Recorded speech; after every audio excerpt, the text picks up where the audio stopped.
Hello students, welcome to this lecture series on digital communication। Last video में हमने ये problem देखा था और इसमें दो एफएस की वैल्यूज़ के लिए, दो सैम्पलिंग फ्रीक्वेंसीज के लिए हमने प्लॉट बनाकर देखा था कि एक केस में हमको जो गार्ड बैंड है वो ज़्यादा मिल रहा है और एक केस में गार्ड बैंड कम मिल रहा है।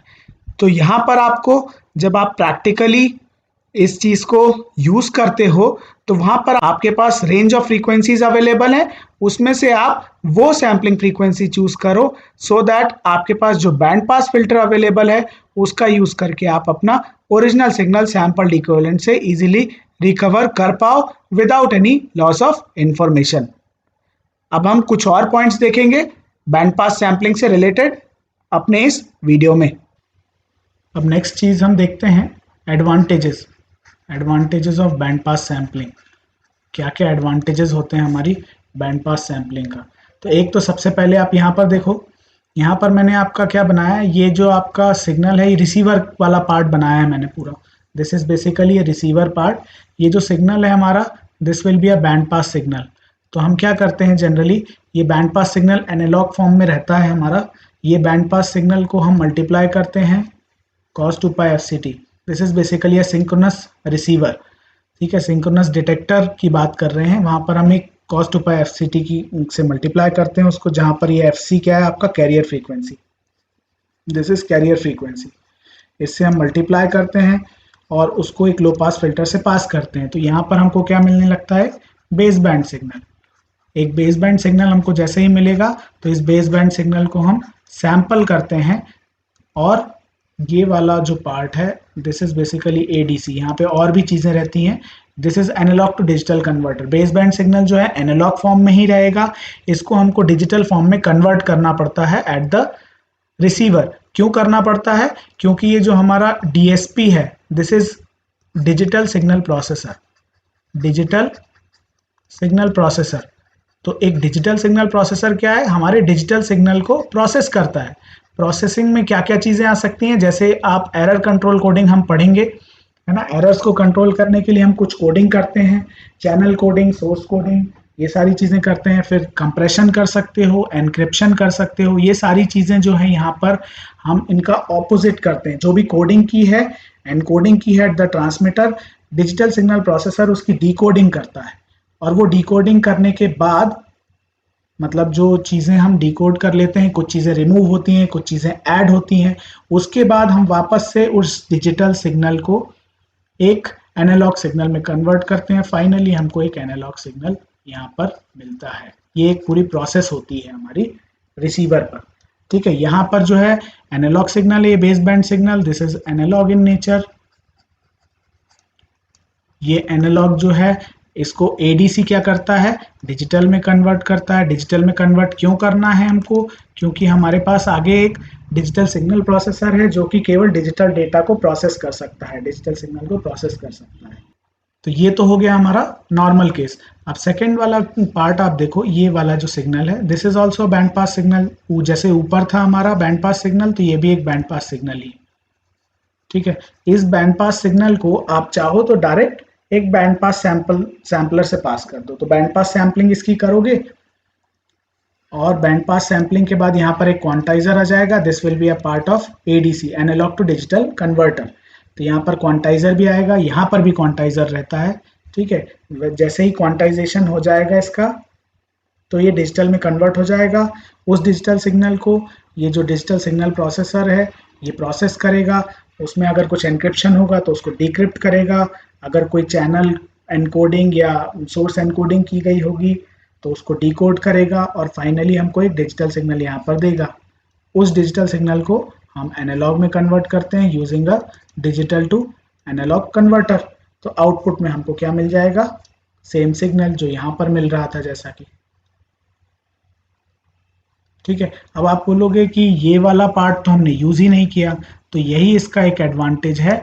ये वाला पार्ट जो है आपका this hardware is reduced. Basically the parts count is reduced.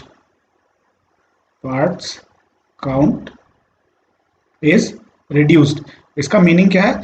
इसका मीनिंग ये है कि नंबर ऑफ पार्ट्स जो हमको लग रहे हैं, हार्डवेयर जो लग रहा है, लो पास फिल्टर और एक लोकल ऑसिलेटर, ये दोनों के दोनों अब हमको नहीं लगेंगे। तो ये parts count gets reduced if we use band pass sampling. अगर हम बैंड पास सैम्पलिंग यूज करते हैं तो ये पार्ट्स काउंट हार्डवेयर बेसिकली हमारा कम हो जाएगा, कम लगेगा। ठीक है, और इसके कारण कुछ और भी इफेक्ट्स होते हैं जो कि हमारे रिड्यूस हो जाते हैं या एलिमिनेट हो जाते हैं। जैसे कि यहाँ पर एक लोकल ऑसिलेटर जहां हम यूज कर रहे हैं, तो यहाँ पर ये FC जो है आपका, FC is the carrier frequency. Carrier frequency को सिंक्रनाइज करने के लिए हमको एक PLL यूज करना पड़ता है, फेस लॉक्ड लूप। ये जो फेस लॉक्ड लूप है, ये हमको हमारी जो ट्रांसमीटर से जो फ्रीक्वेंसी मिल रही है उससे सिंक्रनाइज करता है लोकल ऑसिलेटर की फ्रीक्वेंसी को। तो अगर ये सिंक्रनाइजेशन प्रॉपर नहीं होता है तो इसके कारण कुछ एरर्स आते हैं। ठीक है, सिमिलरली यहाँ पर फेस एरर्स भी आते हैं लोकल ऑसिलेटर में। अगर फेस डिफरेंस है कुछ इस पर्टिकुलर कैरियर को जनरेट करने में, अगर कुछ फेस चेंजेस हो रहे हैं तो वो फेस चेंजेस के कारण एरर्स आएंगे। फिर कुछ सेकेंड ऑर्डर इफेक्ट्स भी आते हैं जिनके कारण हमको एरर्स जो हैं ज़्यादा देखने को मिलते हैं इस पर्टिकुलर केस में, फर्स्ट वाले केस में। सेकेंड वाले केस में क्योंकि ये चीज़ एलिमिनेट ही हो जा रही है जहाँ जिसके कारण एरर्स आ रहे हैं, तो हमारे नंबर ऑफ एरर्स जो हैं वो रिड्यूस हो जाते हैं। ये है हमारे एडवांटेजेस बैंड पास सैम्पलिंग के। सबसे पहला जो एडवांटेज है IF sampling which is band pass sampling does not suffer from DC offsets due to local oscillator leakage and second order effects. तो अभी हमने देखा कि अगर हम बैंड पास सैम्पलिंग का यूज करते हैं तो हम विदाउट लोकल ऑसिलेटर के भी सेम आउटपुट जनरेट कर सकते हैं। तो अगर लोकल ऑसिलेटर एलिमिनेट हो जाएगा तो लोकल ऑसिलेटर लीकेज भी नहीं होगा और उसके कारण होने वाले DC ऑफसेट्स भी रिमूव हो जाएंगे या एलिमिनेट हो जाएंगे। नेक्स्ट आता है second order effects. Second order effects वो इफेक्ट्स होते हैं जो कि पहले हमने कुछ हार्डवेयर लगाया था, उसमें कुछ प्रॉब्लम्स के कारण, उसमें कुछ इफेक्ट्स के कारण हमको आगे जो फाइनल आउटपुट होता है उसमें कुछ डिस्टर्बेंसेस या इफेक्ट्स दिखाई देते हैं। ऐसे इफेक्ट्स को हम सेकेंड ऑर्डर इफेक्ट्स बोलते हैं। जैसे कि अगर आप लोकल ऑसिलेटर लगाते हो, लोकल ऑसिलेटर में मान लीजिए कुछ फेस या फ्रीक्वेंसी, जो हमारा कैरियर है उसके फेस या फ्रीक्वेंसी में कुछ डिफरेंस आता है एज कंपेयर टू जो हमारा कैरियर था एट द ट्रांसमीटर एंड, उससे अगर कुछ डिफरेंसेस आते हैं हमारे लोकल ऑसिलेटर में तो उसके कारण आउटपुट में कुछ डिस्टर्बेंसेस आपको दिखाई देंगे। तो डिस्टर्बेंसेस कहाँ पर आ रहे हैं? हमारे डिस्टर्बेंसेस आ रहे हैं फाइनल आउटपुट में, लेकिन आ किसके कारण रहे हैं? आ रहे हैं हमारे लोकल ऑसिलेटर के कारण, जो कि काफी पहले लगाया हुआ था हमने सर्किट में। अगर आपको याद हो, अभी हमने जो सर्किट डायग्राम देखा उसमें लोकल ऑसिलेटर काफी पहले लगा हुआ था, उसके बाद हम सैम्पलिंग भी कर रहे हैं, लो पास फिल्टर से पास भी कर रहे हैं उस सिग्नल को, और उसके बाद हमको फाइनली आउटपुट मिल रहा है। तो लोकल ऑसिलेटर काफी पहले लगा हुआ था, लेकिन उसके कारण हमको कुछ इफेक्ट्स दिखाई देंगे एट द आउटपुट। तो ऐसे इफेक्ट्स को हम बोलते हैं सेकेंड ऑर्डर इफेक्ट्स। तो अगर आप अपने हार्डवेयर को रिड्यूस कर पाते हो किसी भी सर्किट में तो डेफिनेटली सेकेंड ऑर्डर इफेक्ट्स आपको कम दिखाई देंगे उस पर्टिकुलर सर्किट के आउटपुट में। ठीक है, अब हमारा आता है second advantage, IF sampling decreases the vulnerability of narrow band signals to 1/f noise, that is flicker noise। 1/f noise को हम बोलते हैं फ्लिकर नॉइस। ये जो नॉइस है ये लोअर फ्रीक्वेंसीज को ज्यादा इफेक्ट करती है as compare to higher frequencies. ठीक है, अगर आप देखो यहाँ पर फ्रीक्वेंसी की वैल्यू अगर कम रहेगी तो 1/f की वैल्यू ज्यादा रहेगी। ठीक है, तो इसको 1/f नॉइस बोलते ही इसलिए हैं क्योंकि ये लोअर फ्रीक्वेंसीज को ज्यादा इफेक्ट करती है as compare to higher frequencies. ठीक है, तो ये इसके कारण, फ्लिकर नॉइस के कारण जो नैरो बैंड सिग्नल्स में डिस्टर्बेंसेस आते हैं वो कम आते हैं अगर हम बैंड पास सैम्पलिंग का यूज करें in case of narrow band signals. ठीक है, ये पॉइंट, थर्ड पॉइंट जो है ये हम ऑलरेडी देख चुके हैं, it helps in reducing the parts count. जो फोर्थ पॉइंट है ये बहुत इंपॉर्टेंट है, band pass sampling reduces the speed requirement of A to D converters below that necessary with traditional low pass sampling. Low pass sampling जब हमने देखी थी तो उसमें हमने देखा था कि अगर हम सैम्पल्ड इक्विवेलेंट से अपने ओरिजिनल सिग्नल को रिकवर करना चाहते हैं without any loss of information, तो आपको minimum 2 into highest frequency component of the signal जो होता है उस पर्टिकुलर सैम्पलिंग फ्रीक्वेंसी से सैंपल करना पड़ेगा हमारे सिग्नल को, तभी हम ओरिजिनल सिग्नल को रिकवर कर पाएंगे from the sampled equivalent without any loss of information. तो अभी हम जाकर देखेंगे अपने एग्जांपल्स में वापस से कि अगर हम लो पास सैंपलिंग थ्योरम जो हमने पढ़ी थी उसका यूज करके अगर हमारे बैंड पास सिग्नल को सैंपल करते हैं तो जो फ्रीक्वेंसी की वैल्यू आती है वो बहुत ज़्यादा आती है एज कंपेयर टू अगर हम बैंड पास सैंपलिंग थ्योरम का यूज करते हैं for sampling the band pass signals. ठीक है, तो इसके कारण अब फ्रीक्वेंसी कम रहेगी, तो दैट मीन्स आपको कितने कितने ड्यूरेशन में कितनी स्पीड से आपको अपने सिग्नल को सैंपल करना है वो स्पीड रिड्यूस हो जाएगी। फ्रीक्वेंसी जितनी ज़्यादा रहेगी उतनी ही स्पीड से आपको अपने स्विच को क्लोज और ओपन करना पड़ेगा सो दैट आप सैंपल्स ले पाओ अपने सिग्नल के। ठीक है, तो यहाँ पर क्या होता है, बैंड पास सैंपलिंग में जो सैंपलिंग फ्रीक्वेंसी है वो कम आती है और लो पास सैंपलिंग थ्योरम का यूज़ करके अगर हम सैंपल करते हैं अपने बैंड पास सिग्नल को तो सैंपलिंग फ्रीक्वेंसी बहुत ज़्यादा आती है। ठीक है, तो इसलिए यहाँ पर मैंने लिखा है कि बैंड पास सैंपलिंग जो है वो रिड्यूस कर देती है हमारे स्पीड रिक्वायरमेंट्स को। A to D converters, analog to digital converter, analog to digital converter का एक पार्ट होता है सैंपलर हमारा। तो एनालॉग टू डिजिटल कन्वर्टर्स की जो स्पीड रिक्वायरमेंट्स हैं वो रिड्यूस हो जाती हैं अगर हम बैंड पास सैंपलिंग का यूज़ करते हैं for sampling of band pass signals. ठीक है, इसके बाद नेक्स्ट पॉइंट जो आता है, it also reduces amount of digital memory necessary to capture a given time interval of a continuous signal. तो एक पर्टिकुलर टाइम इंटरवल में अगर आप देखो, मान लो हमने 10 सेकेंड का टाइम इंटरवल ले लिया एक पर्टिकुलर कंटिन्यूस सिग्नल का और उसको हम सैंपल कर रहे हैं, डिजिटल मेमोरी कम लगेगी, मतलब हम बेसिकली एनालॉग से डिजिटल कन्वर्जन कर रहे हैं। तो एनालॉग से डिजिटल कन्वर्जन करने के लिए आपको सैम्पलिंग करना पड़ेगी। तो जब आप सैम्पलिंग करोगे विद लोअर फ्रीक्वेंसी, जैसा हमने ऊपर भी इसके पहले वाले पॉइंट में देखा कि बैंड पास सैम्पलिंग में सैम्पलिंग फ्रीक्वेंसी कम लगती है हमको, तो अगर सैम्पलिंग फ्रीक्वेंसी कम रहेगी मतलब टाइम ड्यूरेशन आपका ज़्यादा होगा। टाइम ड्यूरेशन ज़्यादा होगा मतलब नंबर ऑफ सैंपल्स जो हम एक पर्टिकुलर टाइम इंटरवल में लेंगे वो आपके कम होंगे, और वो कम होंगे तो आपको जो मेमोरी लगेगी स्टोर करने में वो भी कम लगेगी। अब हम देखते हैं बैंड पास सैम्पलिंग के कुछ रिलेशनशिप्स, बेसिकली फॉर्मूले जिनको यूज़ करके आप डायरेक्टली कुछ पर्टिकुलर प्रॉब्लम्स को सॉल्व कर सकते हो। ठीक है, तो सबसे पहला जो है उसमें है acceptable range of FS for band pass sampling. इसका फॉर्मूला हम ऑलरेडी देख चुके हैं, आपको वो फॉर्मूला याद रहे तो आप उससे कर सकते हो, अदरवाइज ये एक और फॉर्मूला है जिसका यूज़ करके आप acceptable ranges of sampling frequency band pass sampling के लिए निकाल सकते हो। इसका एक्सप्रेशन जो है वो ये है, 2fc plus B divided by m plus 1 less than और equal to fs less than और equal to 2fc minus B divided by m। यहाँ पर b जो है आपकी बैंडविड्थ है, आपका जो बैंड पास सिग्नल है उसकी बैंडविड्थ, fc जो है this is the centre frequency of the band pass signal. हम देखेंगे अभी जब हम अपने एग्जाम्पल्स में जाएंगे और इन सारे फॉर्मूले को यूज़ करके देखेंगे उसमें कि जैसा हमने किया था उस मेथड से और इन पर्टिकुलर फॉर्मूले से हम सेम वैल्यू ला पा रहे हैं या नहीं अपने पर्टिकुलर सिग्नल के लिए, वो हम देखेंगे। तो वहाँ पर हम देखेंगे कि FC जो है सेंटर फ्रीक्वेंसी ये क्या होती है बेसिकली।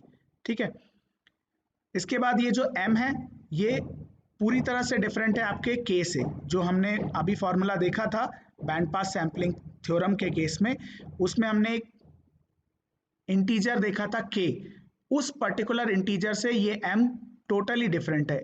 ये M क्या होता है, M is any positive integer such that Fs, ये जो Fs आएगा आपका, this should be greater than और equal to 2 into bandwidth of the band pass signal. ठीक है, तो ये M और जो हमने K देखा था वो दोनों कंप्लीटली डिफरेंट हैं। सेकेंड जो आपका आता है पॉइंट वो है sampling rate in the middle of the acceptable sample rate bands. अगर आपको एक सैंपल रेट निकालना है सच दैट हमारा जो सैंपल रेट है, जो हमने रेंजेस हम निकालते हैं, अलग अलग रेंज निकालते हैं, उनकी मिडिल वैल्यूज अगर आपको डायरेक्टली निकालनी है तो आप इस फॉर्मूले का यूज करके निकाल सकते हो डायरेक्टली। अभी हम जाकर एक एग्जाम्पल भी देखेंगे, उसमें आपको और क्लियर होगा कि मैं किन पर्टिकुलर सैंपल रेट्स की बात कर रहा हूँ। ठीक है, तो ये फॉर्मूला है, यहाँ पर भी FC आपकी सेंटर फ्रीक्वेंसी है of the band pass signal, B जो है बैंडविड्थ है हमारे बैंड पास सिग्नल की, और ये M है एक integer value, positive integer, such that ये जो fs सेंटर है this comes out to be greater than और equal to 2 into bandwidth of the band pass signal. जो थर्ड पॉइंट है that is optimum sample rate to avoid spectral inversion. Spectral inversion हम देख चुके हैं, उसको अगर हमको किसी पर्टिकुलर केस में अवॉइड करना है तो उसके लिए ऑप्टिमम सैंपल रेट क्या होना चाहिए वो हम इस पर्टिकुलर फॉर्मूले से निकाल सकते हैं। यहाँ पर अगेन FC हमारी सेंटर फ्रीक्वेंसी है बैंड पास सिग्नल की, B बैंडविड्थ है बैंड पास सिग्नल की, और यहाँ पर एक नई टर्म आ रही है M इवन। ये M इवन क्या होता है? This is an even positive integer such that ये जो FSO है which is the sampling frequency to avoid spectral inversion, ये ग्रेटर देन और इक्वल टू रहे 2 into bandwidth of the band pass signal से। ठीक है, तो M इवन एक इवन पॉजिटिव इंटीजर है। लास्ट पॉइंट आता है absolute minimum FS sampling frequency to avoid aliasing. Aliasing को अवॉइड करने के लिए सबसे मिनिमम सैम्पलिंग फ्रीक्वेंसी क्या हो सकती है वो डायरेक्टली इस फॉर्मूले से आप निकाल सकते हो।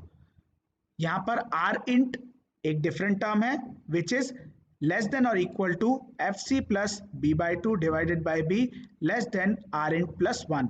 तो इसको अगर आप ध्यान से देखोगे तो आपको समझ आएगा कि हमारा R int जो है this is N integer value, it is an integer value which is less than or equal to this particular value FC plus B/2 divided by B, that's it। अब हम एग्जाम्पल्स का use करके ये जो फॉर्मूले हमने देखे हैं इनका यूज कैसे कर सकते हैं for finding out sampling frequencies for different applications, ये हम देखेंगे आगे। ठीक है, अब हम इस पर्टिकुलर प्रॉब्लम के थ्रू जो स्लाइड्स में हमने फॉर्मूले देखे हैं उसमें से फर्स्ट, सेकेंड और फोर्थ फॉर्मूले का यूज कैसे कर सकते हैं वो हम देखते हैं इसमें। ठीक है, जो ये हमने वैल्यूज जो निकाली हैं बैंड पास सैम्पलिंग थ्योरम से जो हमको फॉर्मूला मिलता है उसके थ्रू हमने ये वैल्यूज निकाली हुई हैं, ये रेंज निकाली हुई है सैम्पलिंग फ्रीक्वेंसी की। ठीक है, अब हम देखते हैं जो फॉर्मूला हमने पढ़ा था अभी स्लाइड्स में उसके थ्रू कैसे सेम चीज निकाल सकते हैं हम। ये फॉर्मूला हमने पढ़ा अभी स्लाइड्स में 2FC/B divided by M+1 less than और equal to FS less than और equal to 2FC minus B divided by M। ये फॉर्मूला अभी हमने देखा। इसमें FC क्या बताया था मैंने आपको? FC is the centre frequency of the band pass signal. तो ये हमारा यहाँ पे सेंटर में एक फ्रीक्वेंसी होगी FC। ये FC इस केस में क्या होगी? FC will be equal to, directly आप किसी भी बैंड पास सिग्नल के लिए निकाल सकते हो, जो लोएस्ट फ्रीक्वेंसी है आपके बैंड पास सिग्नल की वो विच इज 80 प्लस जो हाईएस्ट फ्रीक्वेंसी है बैंड पास सिग्नल की वो विच इज 110 डिवाइडेड बाय 2। जब आप इसको फाइनली सॉल्व करोगे तो ये आएगा आपका 95 हर्ट्ज। ठीक है, 95 हर्ट्ज इस केस के लिए है। तो ये हमारी हो गई centre frequency of the band pass signal. यहाँ पर 95 हो गई है। बैंडविड्थ यहाँ हमको दिख रही है 110 माइनस 80 विच इज 30, और M की वैल्यू हम कुछ भी रख सकते हैं, it should be a positive integer, that's it. ठीक है, तो सबसे पहले हम M इज इक्वल टू 1 का केस देखते हैं और वैल्यू सब्स्टिट्यूट करके देखते हैं हमको क्या रेंज मिल रही है सैम्पलिंग फ्रीक्वेंसी के लिए। 2 इंटू FC आपका 95 प्लस B 30 डिवाइडेड बाय 2 आएगा आपका। तो इसकी जो वैल्यू आएगी वो आएगी आपकी 110 लेस देन और equal to FS less than और equal to 160 which is same as this k is equal to 2 case। Similarly जब आप M is equal to 2 रखोगे इस पर्टिकुलर फॉर्मूले में तो आपको जो रेंज मिलेगी वो मिलेगी ये 73.33 लेस देन और equal to FS less than और इक्वल टू 80। और फिर जब M is equal to 3 रखोगे तब आपको रेंज मिलेगी 55 लेस देन और equal to FS less than और इक्वल टू 53.33। इसको आप देख के ही बोल सकते हो कि दिस रेंज इज इनवैलिड। ये रेंज जो है आपकी वैलिड ही नहीं है, क्योंकि FS लेस देन 53.33 अगर होगा तो वो ग्रेटर देन 55 कैसे हो सकता है? ठीक है, तो ये इनवैलिड रेंज है, मतलब m equal to 3, m equal to 4, m equal to 5 आपको रखने की ज़रूरत नहीं है। जो आपकी रेंजेस मिलनी थी वो आपको मिल चुकी हैं। एक रेंज ये m इक्वल टू 1 के लिए, एक रेंज ये m इक्वल टू 2 के लिए। ठीक है, इस तरीके से भी आप आपकी सैम्पलिंग फ्रीक्वेंसीज की जो रेंज है वो निकाल सकते हो। इस एग्जाम्पल से हम एक चीज़ और देख सकते हैं, जो अभी हमने स्लाइड्स में एक एडवांटेज देखा था स्पीड रिक्वायरमेंट से रिलेटेड, उसको भी हम यहाँ से चेक कर सकते हैं। यहाँ पर अगर आप देखो इस सिग्नल की हाईएस्ट फ्रीक्वेंसी क्या है, 110, 110। तो अगर आप लो पास सैम्पलिंग थ्योरम के हिसाब से इस पर्टिकुलर सिग्नल की सैम्पलिंग करोगे तो आपकी मिनिमम सैम्पलिंग फ्रीक्वेंसी क्या आएगी, 2 इंटू 110 विच इज 220 हर्ट्ज। ठीक है, सिमिलरली अगर आप बैंड पास सैम्पलिंग थ्योरम का यूज करके इसकी सैम्पलिंग करते हो, इस पर्टिकुलर सिग्नल की सैम्पलिंग करते हो, तो आप देखो आपकी जो लोएस्ट फ्रीक्वेंसी रिक्वायर्ड जो यहाँ पर आ रही है that is coming out to be 73.33। तो यहाँ पर हम देख सकते हैं कि क्योंकि sampling frequency required, minimum sampling frequency required in the case of band pass sampling ये कम है, तो इसका मतलब स्पीड रिक्वायरमेंट भी हमको बैंड पास सैम्पलिंग के केस में कम रहेगा। ठीक है, तो ये पॉइंट भी हमने यहाँ पर देख लिया।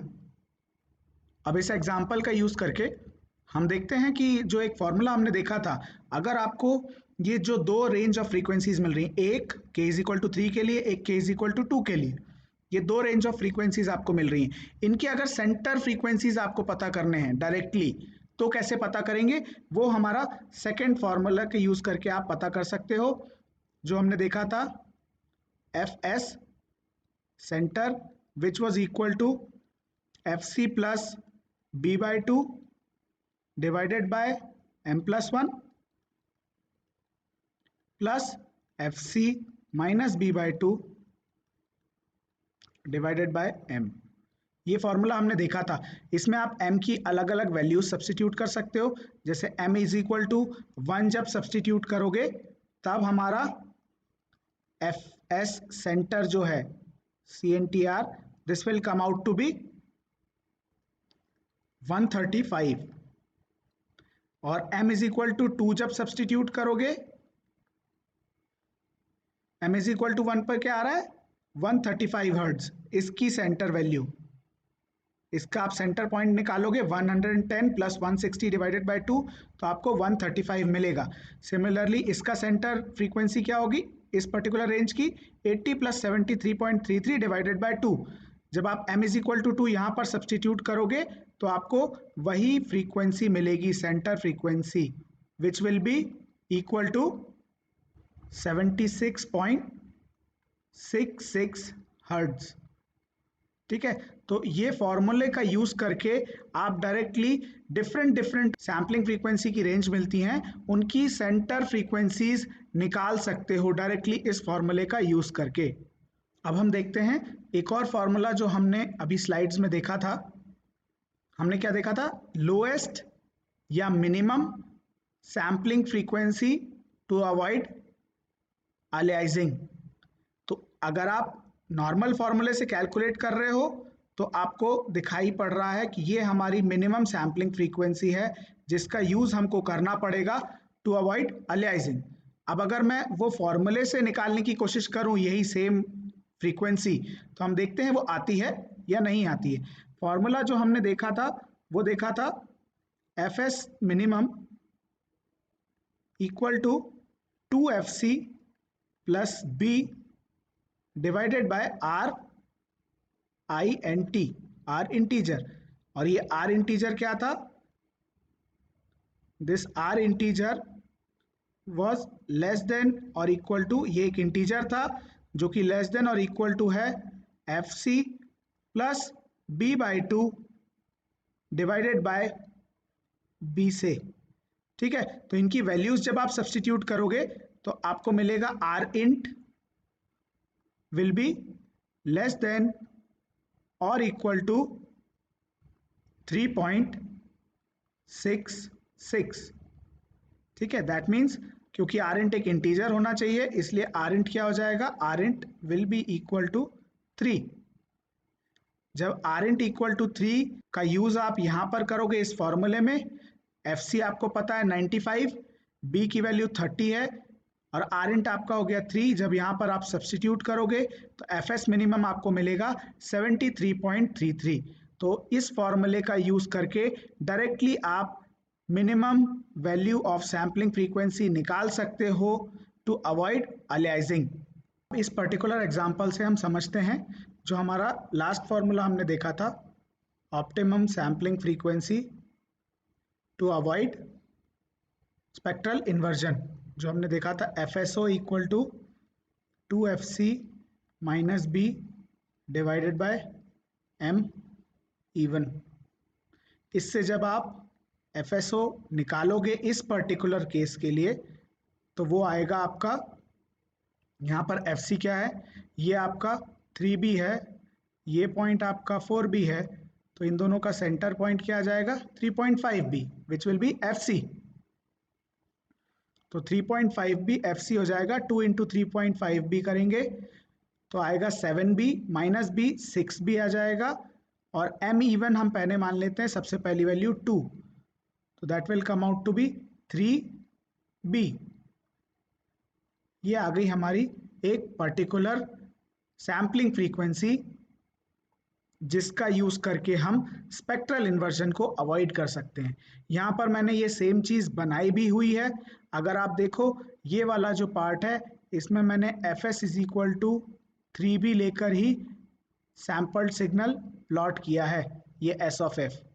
यहाँ पर आप देखो ये वाला पार्ट दिख रहा है लेफ्ट में, ये आपको लेफ्ट में ही मिल रहा है 0 के, और जो राइट में आपका पार्ट है सिग्नल का वो आपको राइट में ही मिल रहा है। जबकि अगर आप F S equal to 2b का यूज करके सैम्पलिंग करते हो उसी पर्टिकुलर सिग्नल की, तो आपको सैम्पल्ड इक्विवेलेंट कुछ इस तरीके का मिलेगा, जहां पर आपको स्पेक्ट्रल इन्वर्जन दिखाई देगा।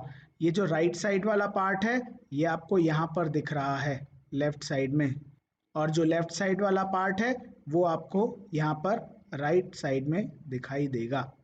ठीक है, अब आपको केवल एक चीज चेक करनी है कि ये 3b आपका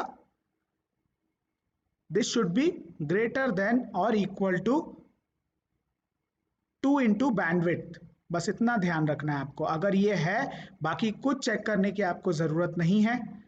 आपका ये जो सैम्पलिंग फ्रीक्वेंसी है ये करेक्ट है और इसका यूज़ करके आप सैंपल कर सकते हो अपने पर्टिकुलर सिग्नल को टू अवॉइड स्पेक्ट्रल इन्वर्जन। इस केस के लिए अगर आप आपकी सैम्पलिंग फ्रीक्वेंसी की रेंज निकालोगे तो आपको k की वैल्यू मिलेगी लेस देन और इक्वल टू 4, पहली चीज़। फिर k इक्वल टू 2 के लिए अगर आप वैल्यूज़ निकालोगे तो आपको मिलेगा 2b लेस देन और equal to F S less than और इक्वल टू 2b। तो जनरली स्पीड रिक्वायरमेंट्स को ध्यान में रखकर हम F S equal to 2b का यूज़ करेंगे, जिसके कारण यहाँ पर आपको स्पेक्ट्रल इन्वर्जन दिखाई देगा। और अगर आप इस फॉर्मूले से आपकी सैम्पलिंग फ्रीक्वेंसी कैलकुलेट कर लेते हो तो आपको पता चल जाएगा कि हमारी जो सैम्पलिंग फ्रीक्वेंसी जो हम यूज़ करना चाहते हैं टू अवॉइड स्पेक्ट्रल इन्वर्जन वो 3b होनी चाहिए। तो आप 3b के यूज़ करके सैम्पलिंग करोगे अपने पर्टिकुलर सिग्नल का। सिमिलरली अगर k इज इक्वल टू 3 के लिए आप निकालोगे तो आपको मिलेगा समथिंग 2.66b लेस देन और equal to F S less than और इक्वल टू 3b।